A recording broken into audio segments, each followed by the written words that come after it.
எழுத்தாளர் ஜெயமோகன் அவர்களின் பதில். ஆன்மீக இலக்கியங்களின் ஒலியமைப்பே பயன்படுமா? அன்புள்ள ஜே, வணக்கம். கடந்த 3 ஆண்டுகளாக பணியிடையே இயலும்பொழுதெல்லாம் திருமுறை பயின்று வருவதை வழக்கமாக கொண்டுள்ளேன். ஒவ்வொரு பதிகமாக இயன்றவரை பொருள் உணர்ந்து நன்று மனனம் செய்து வருவதை வழக்கமாக கொண்டுள்ளேன். இம்முயற்சி ஒரு தியானம் போல் அமைவதாக உணர்கிறேன்.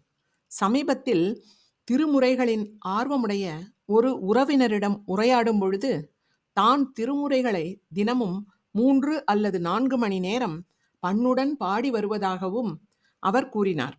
அவருடனான உரையாடலில், பாடல்களின் பொருள் அறிந்து பாடுவீர்களா என்று கேட்டபொழுது, தான் பாடி வருவதையே மேற்கொண்டு உள்ளதாகவும், தமக்கு பொருள் உணர்த்த வேண்டியது இறைவனின் வேலை என்றும், திருமுறைகளை தொடுவதற்கே இறைவன் அருள் வேண்டும் என்றும் கூறினார்.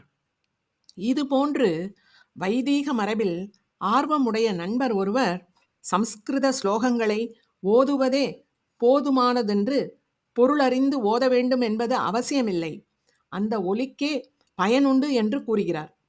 பக்தி வழிமுறைகளை பின்பற்றும் நண்பர்கள் இக்கருத்தை கொண்டிருப்பதை கண்டுள்ளேன். ஆன்மீகம் வழி மெய்யுணர்ந்த ஞானியர் படைத்துள்ள இலக்கிய படைப்புகளின் பொருள் உணர முயலும் பொழுது ஒருவித நல்லுணர்வு மேலிடுவதை உணர்கிறேன்.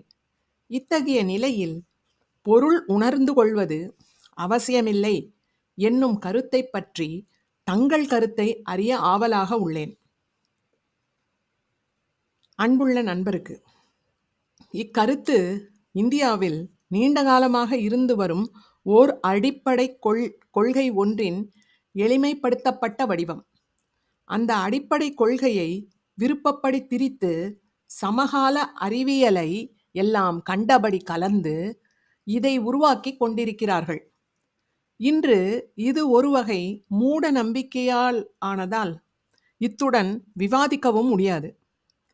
வேதங்கள் அவற்றை எப்படி ஓத வேண்டும் என்னும் திட்டவட்டமான வரைமுறைகளை கொண்டவை. அந்த ஒலி அமைப்பை சந்தஸ் என்கிறார்கள். வேதங்களுடன் பிரிக்க முடியாதபடி இணைந்தவை அவை. வேத அங்கங்கள் எனப்படுபவை 6.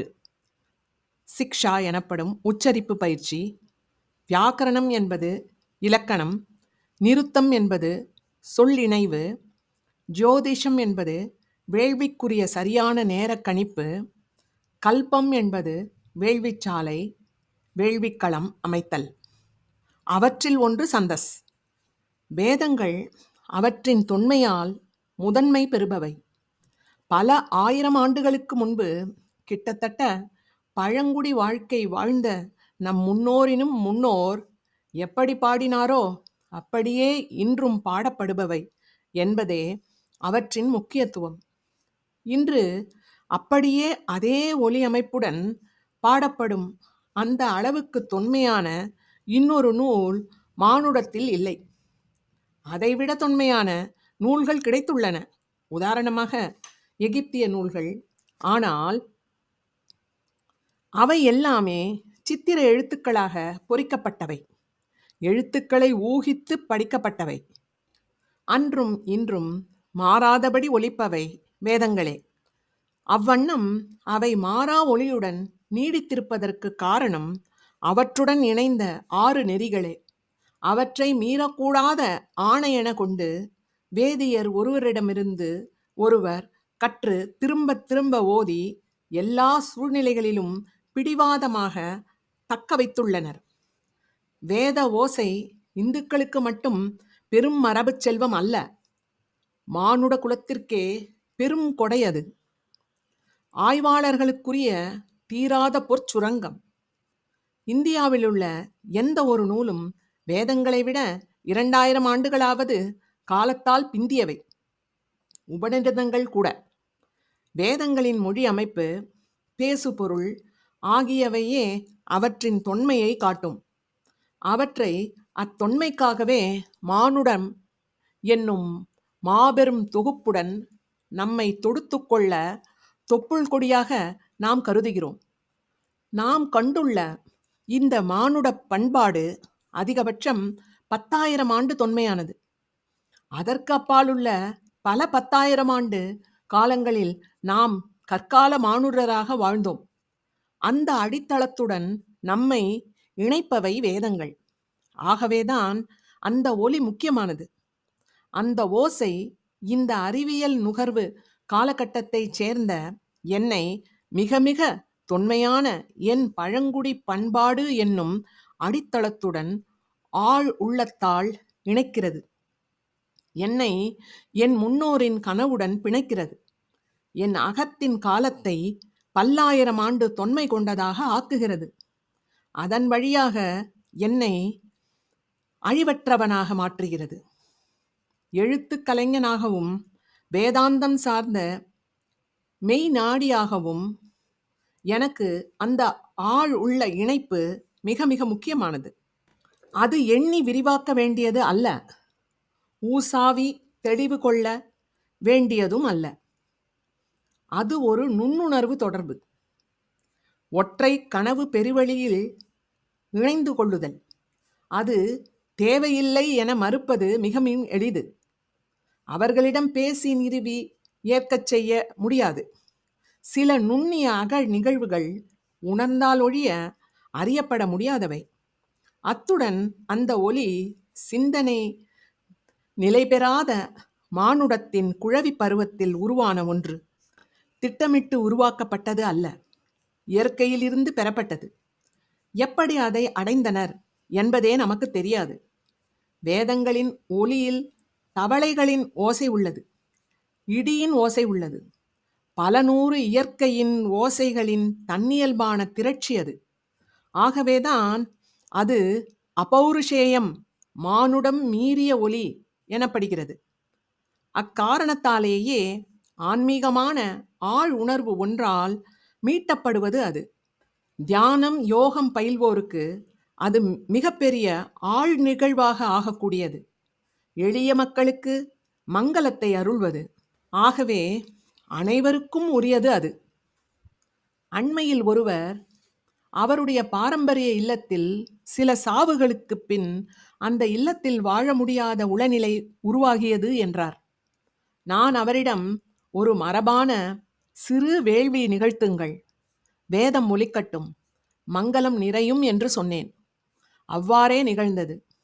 இதை அனுபவம் சார்ந்தே கூறுவேன். இதன் அறிவியல் தர்க்கம் என்ன என்றால், என் பதில் இது: ஆழுள்ளம் என்பது தனி மனிதர்களுக்குரியது அல்ல. அது மிகப்பெரிய ஒரு தொகுப்பு. தனி உள்ளங்கள் அந்த பெரும் பெருக்கில் சிறு துளிகள் என்பதே பதில். அந்த பெரும் பெருக்கில் நம்மை ஒப்பு கொடுத்தலே நாம் மிக எளிதில் செய்யக்கூடுவது.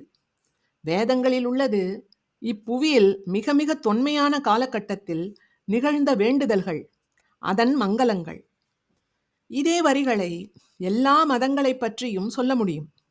எல்லாமே பல நூற்றாண்டு வரலாறு கொண்டவையே. எல்லா மத நூல்களும் முன்பிருந்த நூல்களின் நீட்சியே. ஆனால் இந்திய வேதங்கள் கலப்பற்ற தூய துள்நூல்கள். வேதங்கள் இங்கே பலரும் நம்புவது போல பிராமணர்களுக்கு உரியது அல்ல. அவர்களிடம் அதன் பொறுப்பு ஒப்படைக்கப்பட்டுள்ளது. அதன் பொருட்டு க்ஷத்திரியர்களால் அவர்கள் பேணப்பட்டனர். 10,000 ஆண்டுகளாக அவர்கள் அப்பொறுப்பை மிகச் சிறப்பாக நிறைவேற்றியுள்ளனர்.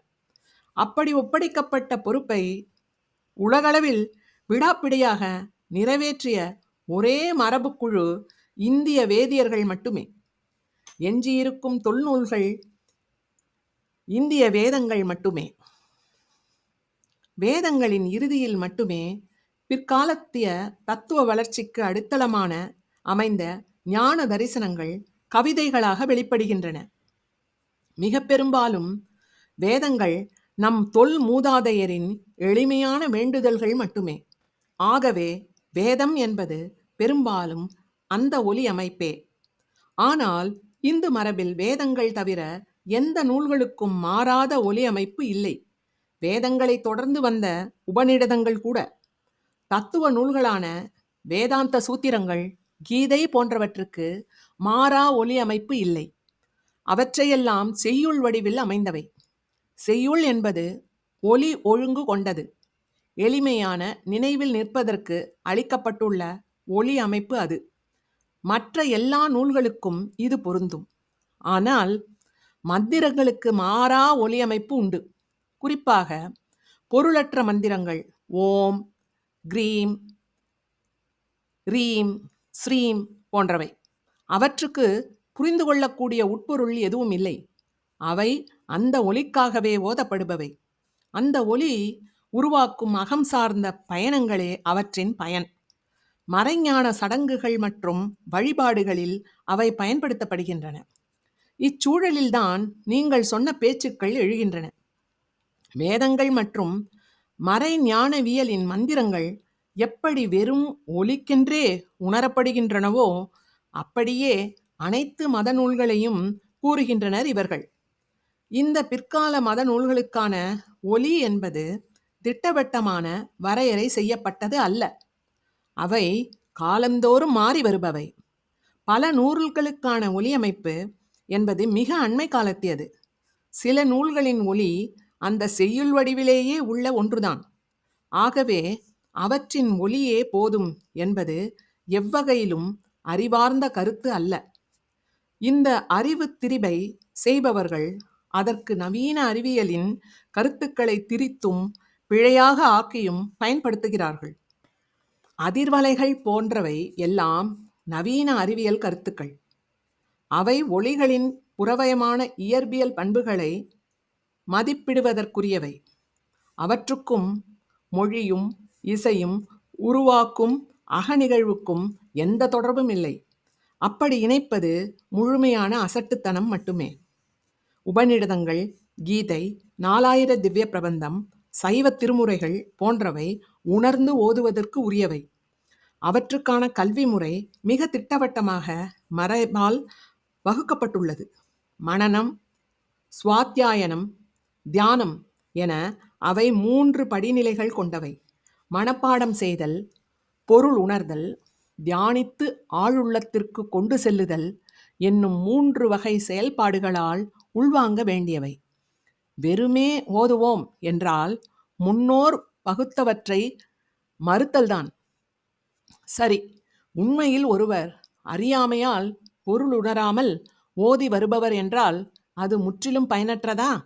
அல்ல. அவருக்கு பொருள் உணரும் அறிவாற்றல் இல்லாமல் இருக்கலாம். ஆனால் அவருடைய ஆழுள்ளம் அப்பாடலை அறிந்து கொண்டுதான் இருக்கிறது. ஏனென்றால் மொழி என்பது ஒரு பக்கம் நம் சிந்தனையுடனும் கூடவே ஆழுள்ளத்துடனும் தொடர்பு கொண்டது. சிந்தனையில்லாத நிலையில் கூட மொழி தன்னை தொடர்புறுத்துகிறது. வெறுமே ஒரு பாடலை திரும்ப திரும்ப சொல்லும் ஒருவர் எப்படியோ அந்த நுண் உணர்வுகளை சென்றடைகிறார். ஏனென்றால் அவருக்கு எந்த அளவுக்கு அறிவித்திறன் இல்லையோ அதே அளவுக்கு கள்ளமின்மை இருக்கும். அந்த கள்ளமின்மையால் அவர் அந்த உணர்வு நிலைகளை அடையக்கூடும். ஆனால் அறியும் ஆற்றல் கொண்டவர் தொல் பாடல்களை அணுகி அறிந்து கொள்ளத்தான் வேண்டும். சோம்பலால் அல்லது பிழையான கொள்கையால் அறிதலை தவிர்ப்பார் என்றால் அவருக்கு பேரிழப்பே. கட்டுரை நிறைவு.